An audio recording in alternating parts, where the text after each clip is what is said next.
बिस्मिल्लाहिर्रहमानिर्रहीम। अस्सलाम वालेकुम दोस्तों, आज की इस वीडियो में हम डिस्कस करेंगे कि पिप क्या चीज़ है, लॉट साइज क्या चीज़ है और लेवरेज क्या चीज़ है। क्योंकि किसी भी बिगनर को जो इस फील्ड में, जो फॉरेक्स की फील्ड में नया आता है, उसको ये चीज़ें पता होना बहुत ज़रूरी है। जैसे हम फासले को किलोमीटर्स में मैयर करते हैं, ठीक है, हर चीज़ की मेजरमेंट का कोई ना कोई पैमाना होता है। ऐसे ही पिप, लॉट साइज, लेवरेज वगैरह ये क्या चीज़ें, ये बहुत ही अहम है। आपको बेसिक्स का पता नहीं होता, सिर्फ बाय और सेल करने को आप ये समझते हैं कि आप प्रॉफिट बना लेंगे। जब तक आप इन बेसिक चीज़ों को नहीं समझेंगे, आप अच्छे प्रॉफिटेबल ट्रेडर नहीं बन सकते। लिहाजा तो हम स्टेप बाय स्टेप इन तीन चीज़ों को एग्जाम्पल के साथ इस वीडियो में बताने वाले हैं। जिस दोस्त ने अभी तक हमारा चैनल सब्सक्राइब नहीं किया, वो काइंडली हमारे चैनल सब्सक्राइब कर दे, ताकि आने वाली इसी तरह की अच्छी अच्छी वीडियोस आप तक पहुंच सकें। तो शुरू करते हैं। पिप क्या है, व्हाट इज पिप। यहाँ पर हम एक एग्जांपल लेते हैं कि पिप क्या है। ये स्टैंड करता है परसेंटेज इन पॉइंट, यानी पिप का जो मतलब होता है ना, वो परसेंटेज इन पॉइंट से हमने परसेंटेज का पी ले लिया, इन का आई ले लिया और पॉइंट का पी ले लिया, तो ये बन गया पिप। ये स्मॉल मूवमेंट जो है ना, जो तब्दीली है प्राइस में, उसको जाहिर करता है, जिसकी बिना पर आपका प्रॉफिट या लॉस कैलकुलेट होता है कि आपको कितना मार्केट में प्रॉफिट हो रहा है या कितना लॉस हो रहा है। मिसाल के तौर पे एक पिप अगर मूव होगी तो कितना प्रॉफिट होगा या कितना लॉस होगा। अगर दो पिप मूव होगी मार्केट में, मार्केट अप या डाउन जाएगी, तो आपको प्रॉफिट और लॉस इस पिप के से कैलकुलेट हो रहा होता है, ठीक है। लिहाजा ये चीजें जानना बहुत जरूरी है। हमें एग्जाम्पल लेते हैं यूरो यूएसडी की। ये करेंसी पेयर है यूरो का और यूएसडी का। अगर मान लेते हैं कि इस वक्त जो प्राइस है ना, वो चल रही है 1.1000, ठीक है, जो प्राइस है। अब उसमें तब्दीली आती है और वही प्राइस हो जाती है, जो नई प्राइस है 1.1001, यानी सिर्फ एक पॉइंट का इजाफा होता है। तो जो इस प्राइस में इजाफा है ना, तो हम इसको बोल देते हैं कि ये एक पिप का इजाफा हुआ है, यानी मार्केट ने एक पिप उसमें मार्केट में मूव आई है, ठीक है। अगर हम इसको जो डॉलर्स के साथ पेयर हैं, उनमें एक पॉइंट की जो चेंज आती है, उसको हम बोलते हैं एक पिप की मूवमेंट हुई है, ठीक। अच्छा, ये पिप क्या करता है? पिप आपको असल में मेजरमेंट में जो है ना, प्रॉफिट और लॉस का कैलकुलेट करने में, उसकी मेजरमेंट में जो है बताता है कि कितना प्रॉफिट या लॉस होगा। अगर 100 पिप का की मोमेंट आए तो आपको लॉट साइज, अब जो ये एक पिप है, ठीक है, अगर ये 100 पिप की मूवमेंट आए बाय साइड में, ठीक है, अगर 100 पिप्स की मूव होगी तो $1 का इजाफा होगा। अगर एक पिप की मूव होगी तो 1 सेंट का प्रॉफिट होगा। $1 में भी 100 सेंट होते हैं, ठीक है। ये करेंसी पेयर से एग्जांपल दी है, ठीक है। हम आगे जाके इसको बड़ी डिटेल में प्रैक्टिकल करके सीखेंगे इंशाल्लाह, ठीक है। जब आप सबसे छोटी नैनो लॉट साइज, जो कि 1 सेंट का भी 100वां हिस्सा होता है, 1 सेंट का 0.01 का भी 100वां हिस्सा होता है, या अगर आप इनको पढ़ेंगे, जब आप सेंट अकाउंट क्रिएट करते हैं तो उसमें वो लॉट साइज आती है, तो आपको 100 यूनिट बाय कर रहे होते हैं।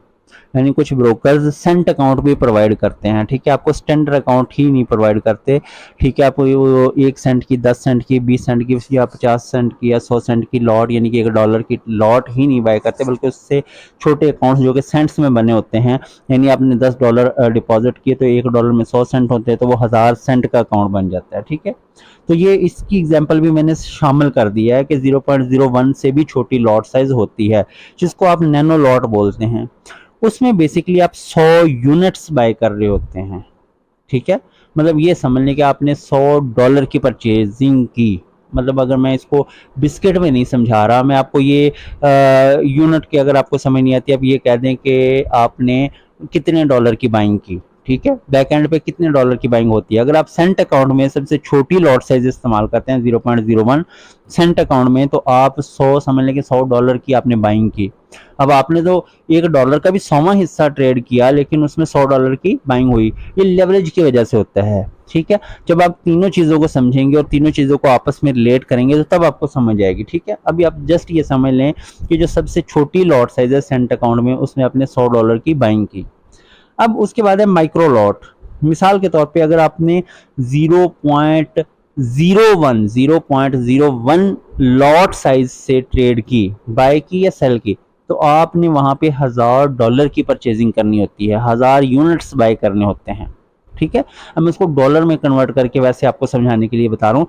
आपने उसमें 1000 डॉलर की या 1000 यूनिट्स बाय करने होते हैं, ठीक है। अब आपके पास तो $1000 थे नहीं, आपके पास $100 का अकाउंट था, आपने 0.01 की लॉट साइज लगा दी, तो बैक एंड पे जो परचेजिंग हो रही है, अब ये $1000 की परचेजिंग कैसे हो रही है, जब लेवरेज को समझेंगे तो आपको समझ में आ जाएगी ये बात। इसी तरह अगर मिनी लॉट यानी कि 0.10 10 सेंट की अगर आप एक ट्रेड करते हैं, मिनी लॉट की ट्रेड करते हैं, तो आप 10,000 यूनिट्स बाय कर रहे होते हैं या $10,000 की परचेजिंग कर रहे होते हैं उस शेयर के अंदर, ठीक है। उसी तरह स्टैंडर्ड लॉट है यानी $1 की, जिसे बोलते हैं कि $1 की लॉट साइज, तो वहां पे बेसिकली आप 1,00,000 यूनिट्स या $1,00,000 की बाइंग कर रहे होते हैं, ठीक है। तो जैसे अब इसको ये भी समझा देते हैं, जैसे कुछ लोग गोल्ड की एग्जांपल देते हुए कि आप गोल्ड का एक बिस्किट 0.01 से अगर ट्रेड करते हैं तो आप एक बिस्किट बाय कर रहे हैं। आप अगर 0.10 से परचेजिंग कर रहे हैं तो आप 10 गोल्ड परचेज कर रहे हैं बिस्किट उसके, ठीक है। तो समझने की बात यह है कि बेसिकली इतने डॉलर्स की बाइंग हो रही होती है। अब ये इतने डॉलर्स तो हमारे पास होते नहीं है, तो वो वहां पे क्या होता है, हम ब्रोकर से जो अकाउंट बनाते हुए लेवरेज लेते हैं ना, तो वो लेवरेज से वो बैक एंड पे हमारे पास उतने ही डॉलर। इसके बाद हमारे पास तीसरी चीज आ जाती है लेवरेज, ठीक है। हमने ये यूनिट्स को डिस्कस कर लिया है, ठीक है। अब हमारे पास आ जाती है लेवरेज। अब इसके एग्जांपल से समझते हैं कि हमारा अकाउंट है $100 का, जबकि लेवरेज जैसे ये 1:10, 20, 50, 100, 200, 500 की ये हमारे पास नीचे लेवरेजेस हैं, ठीक है। हर ब्रोकर में डिफरेंट, कुछ 1000 तक भी करते हैं, कुछ ब्रोकर 2000 की भी लेवरेज प्रोवाइड करते हैं, कुछ अनलिमिटेड भी करते हैं, ठीक है। तो फॉर एग्जांपल हमने 100 की लेवरेज ले ली, तो वही जो मैं अभी एग्जांपल दे रहा था कि अगर आप $100 को 100 की लेवरेज से मल्टीप्लाई करें तो आपके पास बैक एंड पे कितने होंगे, $10,000। मींस कि आप $10,000 की बाइंग कर सकते हैं। इसका मतलब ये है कि आप 0.10 की लॉट साइज ओपन कर सकते हैं $100 पे। अब यही लेवरेज अगर आपने 500 की ले ली तो उसको आप 5 गुना बढ़ा लें तो आप 0.50 तक की भी लॉट साइज ओपन कर सकते हैं $100 पे। तो ये लेवरेज को समझना जरूरी है। जब अकाउंट क्रिएट कर रहे होते हैं तो वहां पे लेवरेज उधार आपने उससे बाइंग की, क्योंकि हमारे पास कैपिटल है छोटा और लेवरेज लिए बगैर हम बड़ी ट्रेड्स नहीं कर सकते। तो जब इन तीनों चीज़ों को आप स्टेप बाय स्टेप समझते हैं तो आपको पता चलता है कि जो पिप है उससे क्या होता है, प्रॉफिट कैलकुलेट होता है कि मार्केट में आप कितनी मूव आ रही है, जो कि आपके अगर हक में आती है तो आपको प्रॉफिट हो रहा है, अगर आपके ऑपोजिट जाती है तो नुकसान होता है। आगे हम कितना लॉट साइज से कितनी बाइंग कर रहे होते हैं और फिर कितनी लेवरेज से, यानी कि लेवरेज होगी तो हम उसके हिसाब से लॉट साइज ओपन कर सकेंगे, ठीक है। और उसके हिसाब से ही पिप में ये चीज़ें प्रॉफिट या लॉस में कैलकुलेट होंगी। कुछ आपको इंशाल्लाह इसमें वीडियो में समझ आ जाएगी। आगे नेक्स्ट वीडियोस में मैं इसको प्रैक्टिकली आपको करके ट्रेड लगा के स्टेप बाय स्टेप इन चीज़ों को समझाऊंगा, लेकिन ये बेसिक्स आपकी क्लियर होना बहुत बहुत बहुत ज़रूरी है।